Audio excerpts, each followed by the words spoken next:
Gentle parent advising குடுக்கறவங்களே உங்களுக்கு ஒரு கேள்வி. காலையில இருந்து நைட் வரைக்கும் பிள்ளைய நீங்க தான் வளர்த்துறீங்களா? நீங்க இந்த பக்கம் ஒரு ஆயமா, அந்த பக்கம் மாமியா, இந்த பக்கம் உங்க அம்மா, எந்திரிச்சா ஆயமா, சாயந்தரம் உட்கார்ந்தா ஆயமா, சாப்பிடறக்கு ஒரு ஆயமா, வாய் துடைக்கிறக்கு ஒரு ஆயமா நீங்க வச்சிருப்பீங்க.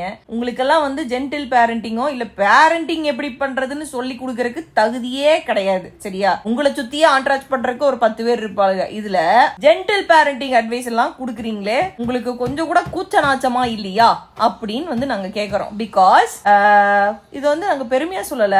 எங்களை மாதிரி சில பேர் நாங்களே ஈவன் நாங்க சிசேரியனாவே இருக்கட்டுமே, நாங்களே பெத்து, நாங்களே அன்னாட அதை குளிக்க வச்சு, நாங்களே வளர்த்தி, நாங்களே பாலை ஊட்டி அப்படின்னு ஊர்க்காரங்களா பண்ணுவாங்கன்னு கேட்பீங்க.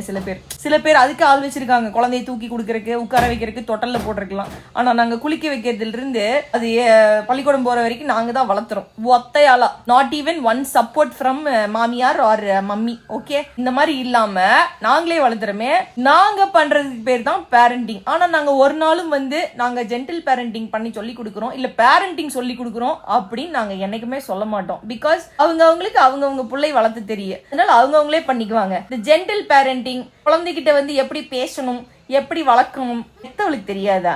ஆய் கழுவுறதுல இருந்து வாய் கழுவுற வரைக்கும் நைட்டு தூங்கும் போது மட்டும் குழந்தைக்கு பாட்டு பாடி தூங்க வைக்கிற நீங்க எங்களுக்கு ஜென்டில் பேரண்டிங் சொல்லி கொடுக்காதீங்க. பாட்டு கூட பாடுவாளுக்கெல்லாம் தெரியாது. வாங்க.